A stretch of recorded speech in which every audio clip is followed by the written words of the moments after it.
Vaxtınız xeyir olsun müəllimlər. Bu günləri artıq deməli ümumi biologiya sınaq 2-nin izahını verəcəm. Başlayırıq. Deməli birinci sualdan. Birinci sualda bizə nə deyir? Deyir ki, şəkildə meyoz bölünməyə aid fazalar göstərilib və bunlardan hansı meyoz 2-yə aiddir?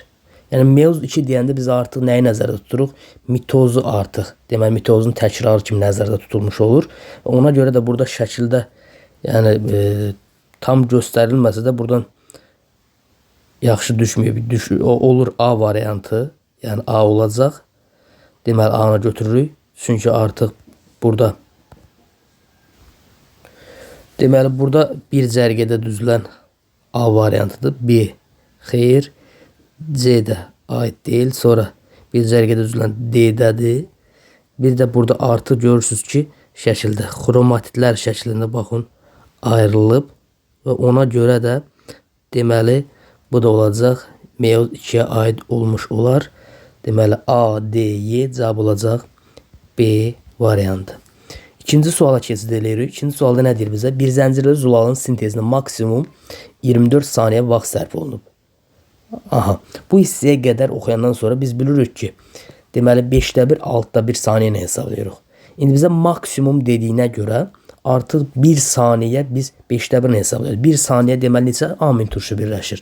1 saniyəyə 5 amin turşu birləşirsə, deməli bəs 24 saniyə nə qədər birləşir? X. Deməli X ise buradan olacaq. Amin turşumun sayı olacaq. X bərabərdir 120. Deməli mənim 120 amin turşum var. 120 amin turşum varsa bizə də deyir ki, bu zulalın tərkibində neçə amin turş 2 peptid rabitənin əmələ gəlməsində iştirak edər? Biz bilirik ki, başlanğıcla son bir peptid rabitənin əmələ gəlməsində iştirak edər. Ortadakılar isə 2 peptid. Deməli, birinci ilə sonuncunu çıxıram. 120-dən çıxdım 2-ni. Neçə qaldı? 118. Deməli, 118 2 peptid rabitənin əmələ gəlməsində iştirak etmiş olacaq. Üçüncü suala baxırıq. Hansı orqanoidin daxili maye mühitində polisom olur? Bu da məlum məsələdir ki, hansıdır? Deməli, mitoxondri olmuş olar ki, mitoxondrin içərisində deməli, daxili maye mühitində polisom olur. Məsələn, ribosom yerləşdiyinə görə biz rahat formatda bunu deyə bilərik. Ona görə cavab olacaq mitoxondri. Sonra, dördüncü gəldi. Dərinin əmələ gəlməsində rüşeyimin hansı qatları iştirak edər? Dərinin əmələ gəlməsində məlum məsələdir ki, endoderma qatı ümumiyyətlə iştirak etmir. İştirak edənlər ekto ilə mezoderm olar. Deməli 1, bir də 2 olar. Cavab olacaq C variantı.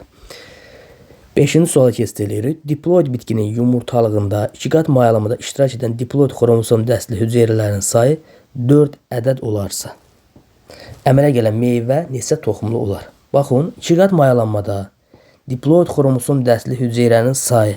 Yəni diploid deyəndə biz 2 qat mayalamada iştirak edən deyəndə artıq diploid xromosom dəstli hüceyrənin sayı zigot nəzərdə tutulur.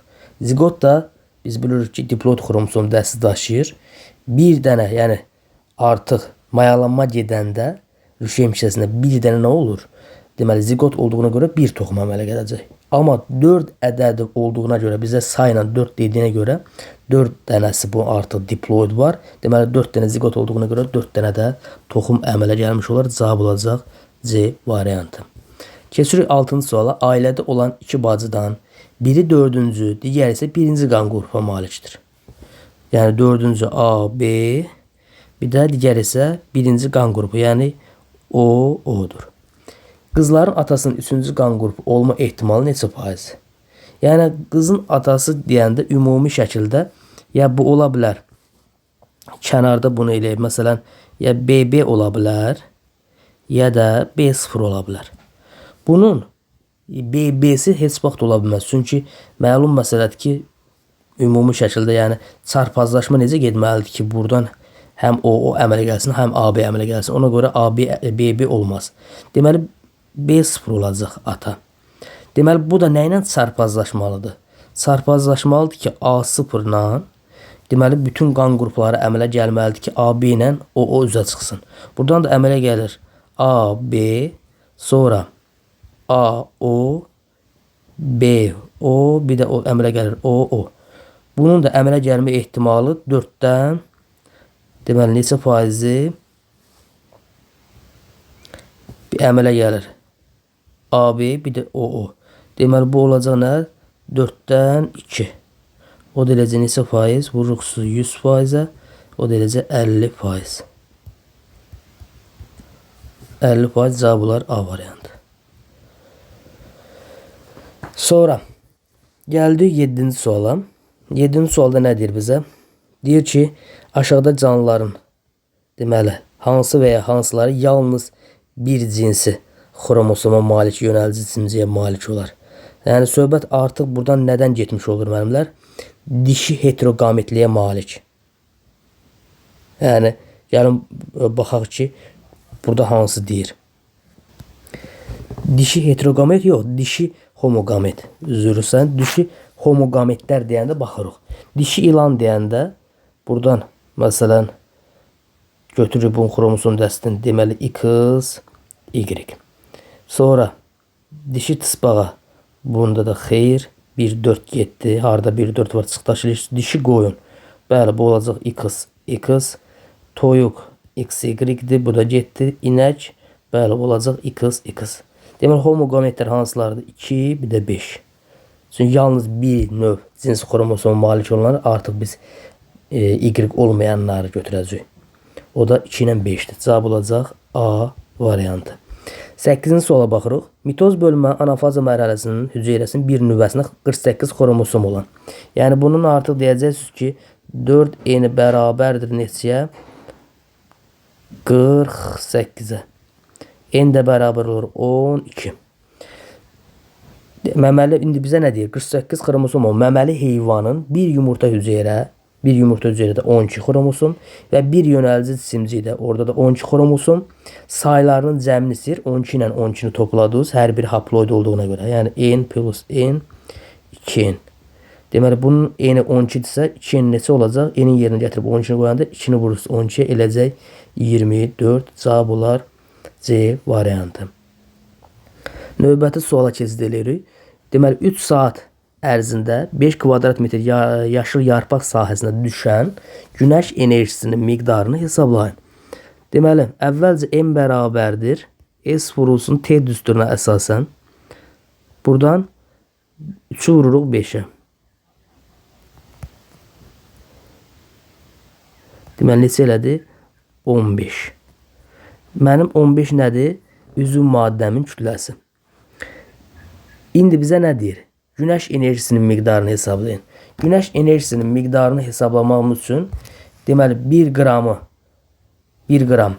karbohidrat parçalananda 17,6 kilojul enerji ayrılırsa, bəs 15 qramında nə qədər olacaq? X. 15'i də vurursunuz 17,6'ya eləcək 264 qram. 264 qram. 264 qram bizə deyir günəş enerjisini soruşur. Günəş enerjisində demişdim sizə. Soruşanda 264'ün yəni yanına artıq 2 dənə sıfır atacaqsınız. O da eləcək 26.400 cavab olar A variantı. Sonra 10-cu suala baxırıq.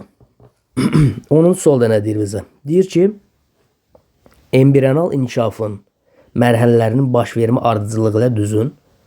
İlkin öncə deyəcəksiniz ki, burada parçalanma mərhələsi. Yəni ən birinci olan, yəni ardıcılığına deyəndə birinci olur parçalanma, daha sonra olacaq deməli blastula, sonra gastrula, ən sonda olacaq neyrula. 2, 4, 3, 1 cavablar B variantı. Bitkilər aləminin nümayəndələrində hansı qamet formalarına təsadüf olunar?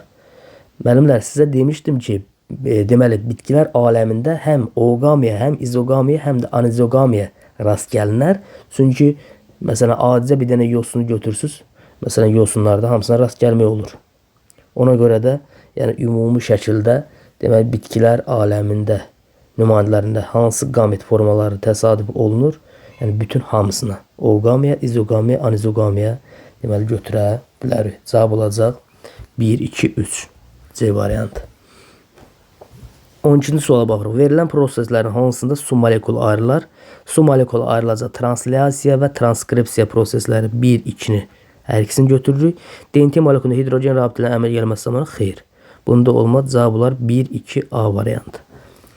Aşağıda sxemdə verilən hissələrdən hansı deyir ki, üzünə köçürmə prosesində əmələ gələn molekulda olmaz. Biz bilirik ki, buradan artıq deməli bunlar fosfat turşusu qağları olacaq. Bunlar əmələ gəl 1 rast gəlinlər getdi A variantı.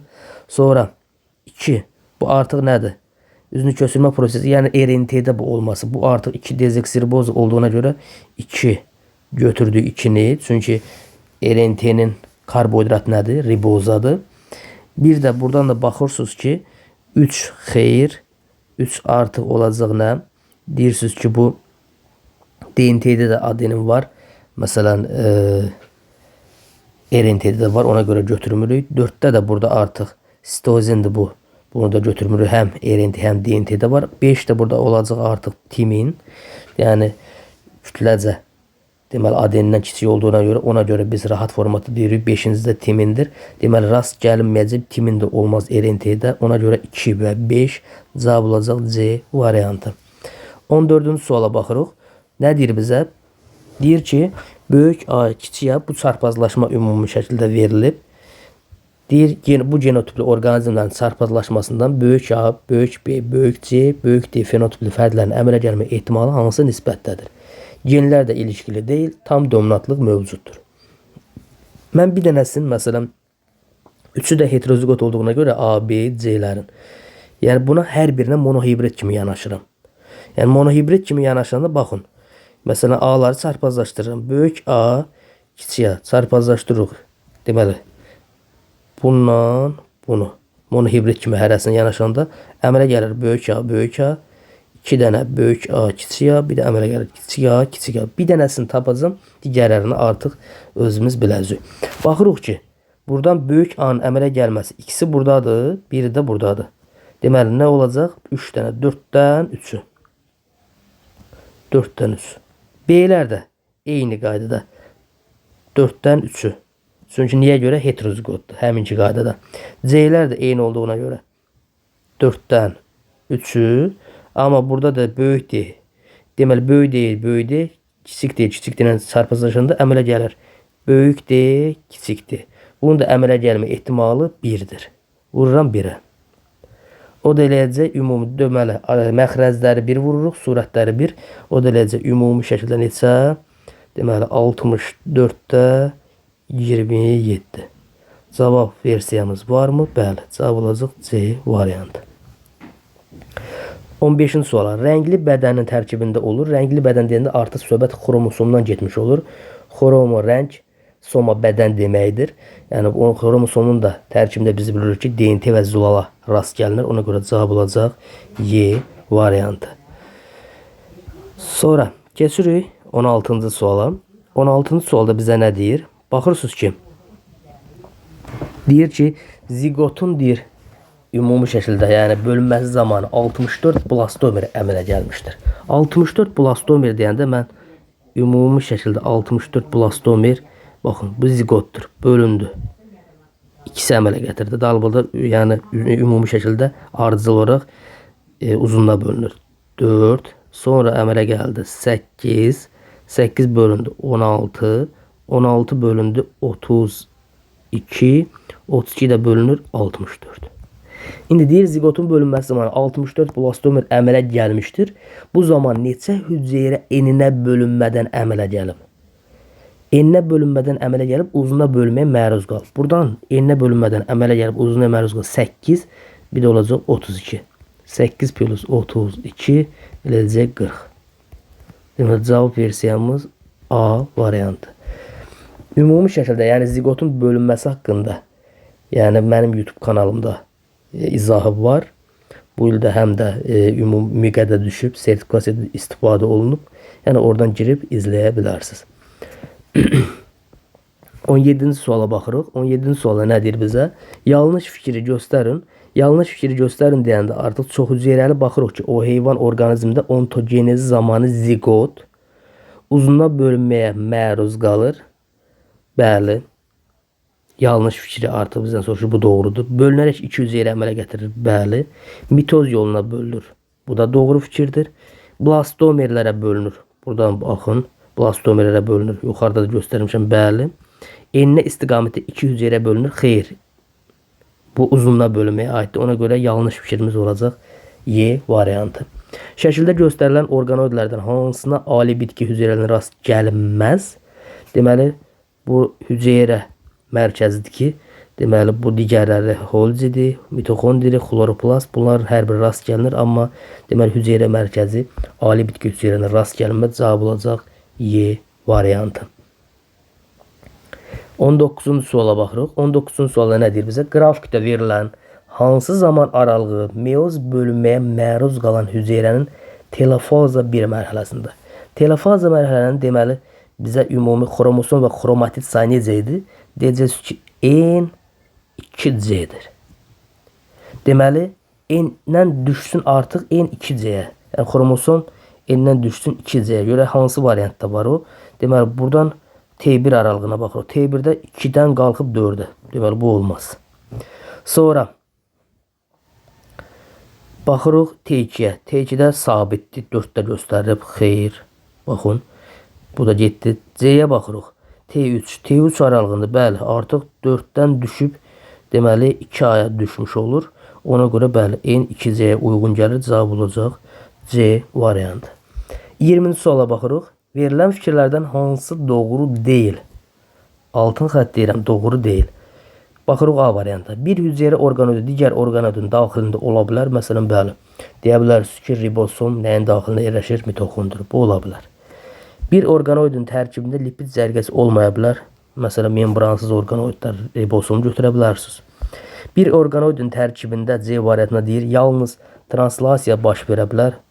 Məsələn, hansının ki tərkibində yalnız RNT yerləşir, ribosomda götürə bilərsiniz bunu da. Bəli, bu da doğru fikirdir. Bir orqanoidin tərkibində hər iki polinukleotid ola bilər.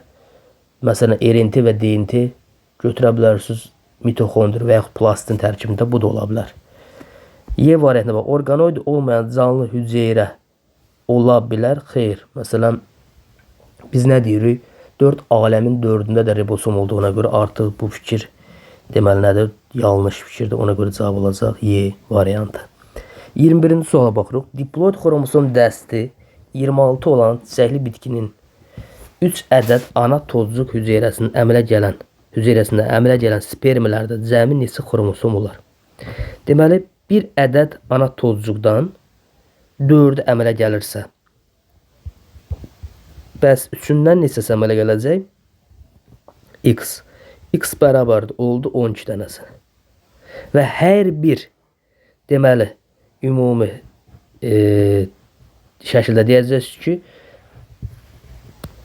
hər bir ana tozcuqdan da 2 dənə sperm əmələ gələcək.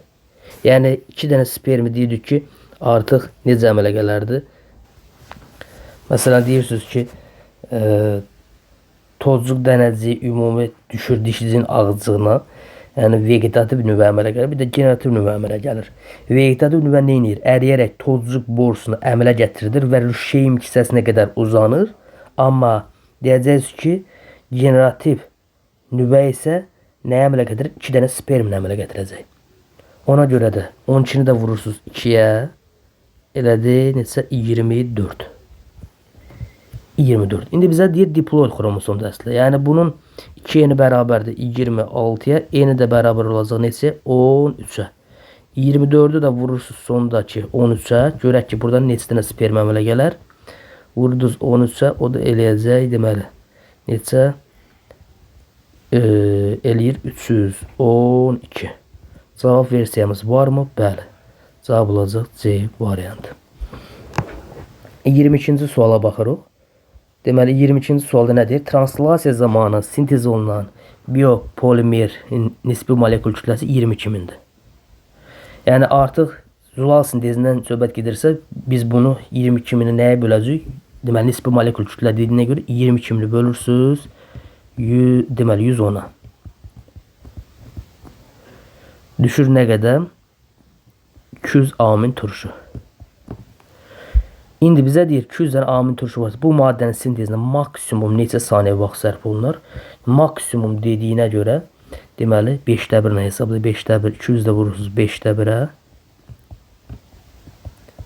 O da eləcək 40 saniyə. Cavab olacaq C variantı. 23-cü suala baxırsınız. Şəkildə verilmiş arı quşu cinsinin neçə nümayəndəsi bitki mənşəli qida ilə qidalanır? Buradan yalnız deyirsiniz ki, kəkilli arı quşudur. Kəkilli arı quşu da deməli olacaq burada. Deməli bir dənəsi olacaq. Ona görə cavab olacaq. Deməli bir cinsi cavab olar A variantı. 24-cü suala baxırsınız. Verilənlərdən hansı X cinsi xromosomu ilə ilişikli ötürülən resessiv bir əlamətə görə daşıyıcı ola bilməz? Bu artıq nə olacaq? Deyəcəksiniz ki, Şerşevski-Ternel sindromlu qadın olmuş olar. Cavab olar. Çünki orada bir dənə X olduğuna görə deyəcəksiniz ki, daşıyıcı ola bilməzlər. Cavab olar C variantı. Verilmiş genotipli orqanizm maksimum neçə növ qamet hazırlayır? Baxırsınız ki, burada heterozigotun sayı 1 burada, 2 Y'lər 3, bir də F'lər 4. 4 dənə heterozigot olduğuna görə 2 4, o da eləcək 16 növ qamet hazırlamış olar. Cavab olar B variantı. 26-cı suala baxırsınız. Aşağıdakı canlıların hansılarında Y cinsiyyət xromosomlu qametlərdə hərəkət orqanoidi ola bilməz? Deməli, baxırıq ki, bizə hansılar ola bilməz? Deməli, söhbət nədən getmiş olur? Deməli, heterogametliyə malik olanlardan söhbət gedir. Deməli, ümumi şəkil inək XX daşdır. Bu getdi. Bir harda varsa sıxdaş elədik. Sonra meyvə milçəyi.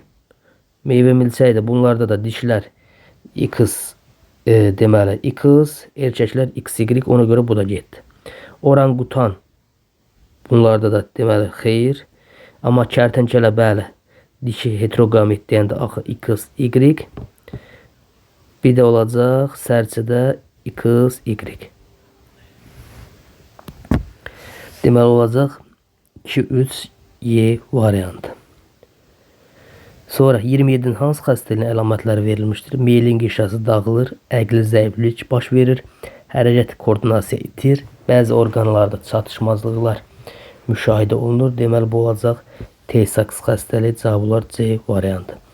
Canlıların yalnız bir aləmin nümayəndələrində baş verən prosesdir. Deməli biz bilirik ki, buradan fotosintez xeyir, xemosintez yalnız və yalnız bakteriyalar aləmində baş verdiyinə görə deməli cavab olacaq B variantı. İnkişafı dolayı yola gedir. Eviti xeyir, göyərçin xeyir, qurbağa bəli. Cavab olacaq deməli burada C variantı. 30-cu suala baxırıq. 2 diheterozigot fərdin çarpazlaşması zamanı alınan 16 kombinasiya. Bəli. 16 kombinasiya alınır. 16 kombinasiyadan bir neçəsi bir əlamətə görə heterozigot olur.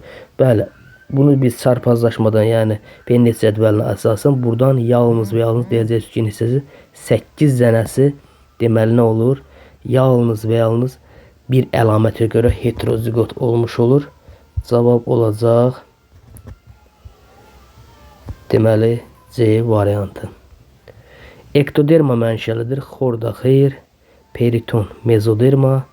Deməli limfa sistemi xeyir. Derma xeyir. Deməli epidermis bu olacaq. Deməli ektoderma mənşəli olur. Y variantı olacaq. Şəkildə meyoz bölmənin hansı fazası göstərilib? Artıq görürsünüz xromatitlər şəklində ayrılıb. Bu artıq deməli nə olacaq? Anafaza 2 olmuş olar. Cavab olacaq A variantı.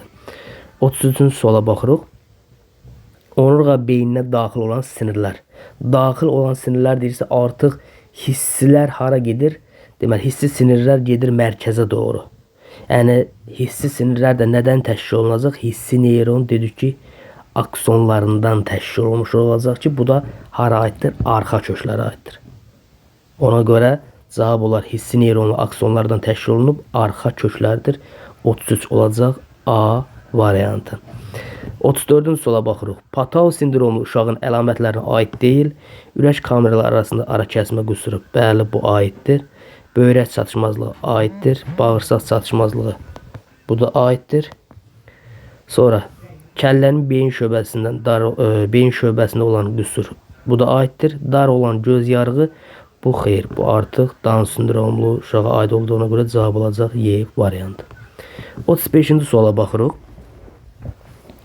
Boz rəngli ada dovşanların çarpazlaşmalarından F1 nəslində alınan balaların hamısı boz rəngli olarsa, valideyn fərdlərin genotipi necə olmalıdır? Baxın, burada versiyalarımız ondan ibarətdir ki, boz rəngli ada dovşan çarpazlaşıb və F1 nəslində də alınan balaların hamısı boz rəngli olub. Deməli, biz hansıları seçməliyik ki, orada nə qara əmələ gəlməsin, nə də digərləri əmələ gəlməsin. Ağ da əmələ gəlməsin. Ona görə baxırsınız ki, məsələn, A variantına baxın. Həm burada kiçik C-si var, burada da kiçik C-si var. Deməli, əməl gələr burada. Sonra B variantında burada da kiçik C, burada da kiçik C. Burada əmələ gələcək. Sonra C variantına baxırsınız. Burada da kiçik A var, burada da kiçik A var. Burada da əmələ gələr. D variantına baxırsınız. Burada da kiçik A, burada da kiçik A əmələ gələr. Burada da və yaxud da kiçik C-si, burada kiçik C. Deməli, üzə çıxma ehtimalı var. Amma baxırsınız ki, Y variantına məsələn, burada 4 dənə qamət verəcək. Burada da 2 cür qamət verəcək. Bir cür böyük C, bir də böyük A verəcək.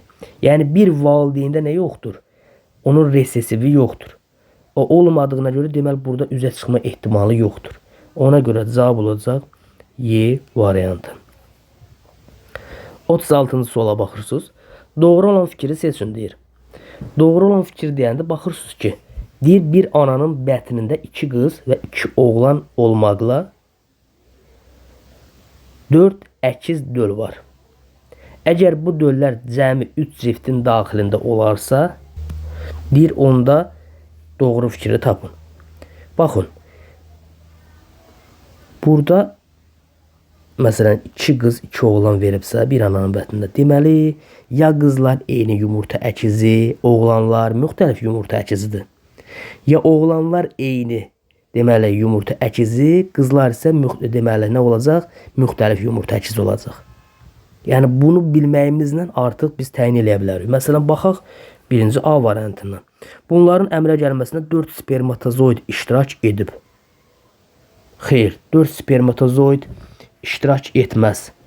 Məsələn, dedim ki, 3 spermatozoid iştirak edə bilər. Yəni, qızlar artıq nə olanda, məsələn, eyni yumurta əkizləri və yaxud da müxtəlif yumurta əkizləri belə olanda artıq burada deməli 3 spermatozoid iştirak elər. Bunlar cəmi 2 yumurta hüceyrədən başlanğıc götürüb 2 yumurta hüceyrə yox, məsələn 3 yumurta əkizi olar. 3 yumurtadan artıq götürmüş olar. Ona görə B də getdi. Gəlib baxırsınız C-yə. Döllərdə cəmi 3 göbək ciyəsi vardır. 3 göbək ciyəsi olmaz. Məsələn, fərdlərin sayı nə qədərdir? 4 dənədir. Deməli, 4 dənə göbək ciyəsi olar. Bu da getdi. D variantı, bunların əmələ gəlməsində 5 ədəd X cinsi xromosomu olan qamet iştirak edə bilər. Bəli, götürə bilərik. Məsələn, necə götürürük? Deyirsiniz ki, əgər qızlar müxtəlif yumurta əkizləridirsə, 2 dənəsi götürəndə, 2 dənəsini götürəndə ümumi burada necə dənə əmələ gələr? Deməli, götürəcəksiniz ki, 4 dənə X nə olacaq? Elə ümumi bunların əmələ gəlməsində 4X müxtəlif yumurta əkizlərində götürürsünüz. Sonra 2 dənə oğlanı da eyni yumurta əkizinə. Eyni yumurta əkizinə salanda bir dənə X gəlir, bir dənə də Y gələcək.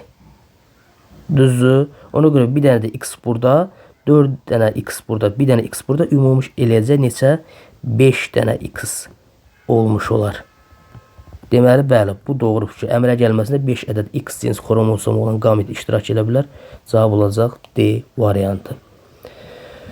Sonra baxırıq 37-ci suala. Dünyaya gələn uşağın karyotipi şəkildəki kimidir? Bu fərd haqqında verilmiş fikirlərdən hansı yanlışdır? Baxırsınız ki, burada X-in yanı boşdur. Yəni, söhbət Nədən gedir? Yoxdur bu xromosom. Yoxdursa Shershevski-Turner sindromlu artıq. Deməli, qadından söhbət getmiş olur. Baxırıq ki, görək yanlış fikir hansıdır. Genom mutasiyasıdır. Bəli. Cinsiyyətçi qadın olurlar. Bəli. Qulaqları normadan yuxarıda yox. Demişdim müəllimlərsə aşağıda yerləşir. Aşağıda. Deməli, cavab olacaq C variantı yanlış. Cinsiyyət vəzləri zəif inkişaf edib. Boyun əzələləri çiyinə qədər genişlənir. Bəli. Gəlirik 38-ci suala. Verilmiş qida zəncirində ot bitkisinin üzərinə deyir bu qədər kilojoule enerji, yəni günəş enerjisi düşüb. Bu enerjinin minimum neçə kilojoule bayquşun bədəninin qurulmasına sərf olunur. Mən demişdim ki, günəş enerjisi deyəndə 2 dənə 0 nağdı silinir. Yerdə qalan artıq düşəcək. Bu artıq nəyin? Bitkinin üzərinə.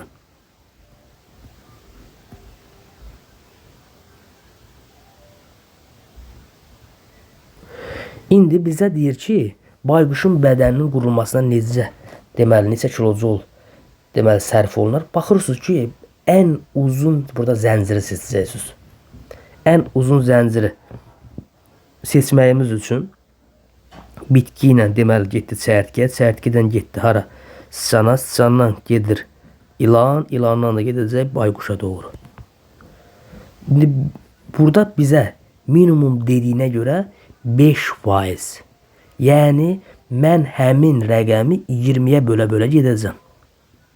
Deməli verilən rəqəm nədir? 20-yə bölə-bölə gedəndə verilən rəqəm ümumi şəkildə bölürsüz 20-yə. Deməli düşdü nə qədər? 250 min düşdü. 250 min düşdü çərtkənin üzərinə. Görək sıçanın üzərinə nə qədər düşəcək? Onu da böldünüz 20-yə düşdü. 12.500. 12.500 də bölürsüz 20-yə düşür 625 ilanın üzərinə.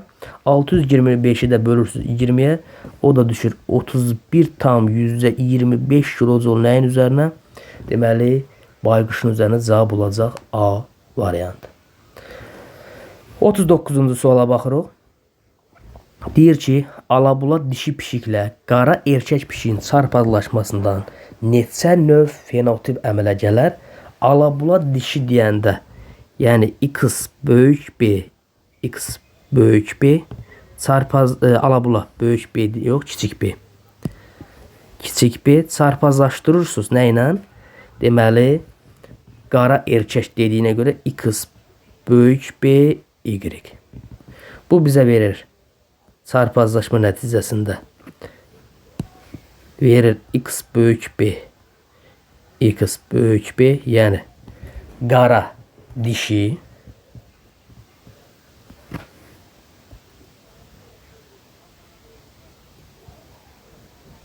sonra X böyük B,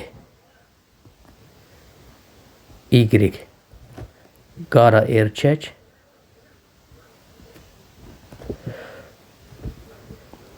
X sonra kiçik B'lərə gəlirik. X böyük B, X kiçik B, ala, bula, dişi. Bir də əmələ gələcək. X kiçik B, Y. Sarı erkək. Deməli, ala, bula, sarı, bir də əmələ gəldi qara. Ona görə fenotipcə dediyinə görə 3 dənəsi. Yəni 3 növün 3'ü də əmələ gəlmiş olar. Cavab olacaq C variantı. 40-cı suala baxırıq. Nə deyir bizə 40-cı sualda? Deyir genlər arasında epistatik təsir olan diheterozigot fərdlərin çarpazlaşması zamanı əmələ gələn, deməli baxırsınız ki 3 dənə fenotip əmələ gəlir. 9 dənə də genotip əmələ gəlir. Baxaq. A variant nədir? Fenotip sayı genotip sayına bərabərdir. Xeyr. Genotip sayı fenotip sayına 7 vahid çoxdur. Xeyr. Bu artıq haradaydı? Deməli, komplementarlıq dedim. Genotip sayı nisbəti 9, 3, 3, 1. Xeyr. Fenotip nisbəti 9 böl 3 böl 3 böl 1. Xeyr. Fenotip sayı genotip sayından 3 dəfə azdır. Bəli. Artıq fenotip sayı 3'dür. Genotip sayı 9'u 3 dəfə az olar. Cavab olacaq Y variantı. Bu da oldu bizim ümumi şəkildə biologiya sınaq 2-nin izahı.